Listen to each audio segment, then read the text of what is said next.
இதோ நாம் அவர்களிடத்தில் போகிறோம். அவர் நம்மை பார்த்து, நாங்கள் உங்களிடம் வருவரை நீங்கள் அங்கேயே நில்லுங்கள் என்று சொன்னால் நாம் இருக்கும் இடத்திலேயே நிற்போம்.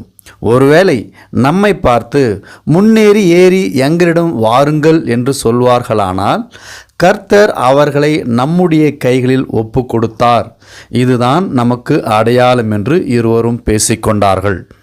இவர்கள் பேசிக்கொண்டு இருக்கும் பொழுது தானியம் இருக்கிற மனுஷர் இவர்களை பார்த்து, எங்களிடத்திற்கு ஏறி வாருங்கள், உங்களுக்கு புத்தி கற்பிப்போம் என்றார்கள். அப்பொழுது யோனாத்தான் மற்றும் அவனோடு இருந்த போர் ஆயுதங்களை பராமரிக்கிறவனும் ஒன்றன் பின் ஒன்றாக, அதாவது யோனாத்தான் முதலாவது முன்னோக்கி செல்கிறான். அவனுக்கு பின்பாக ஆயுததாரி யோனாத்தானை பின்பற்றி ஏறி போகிறான்.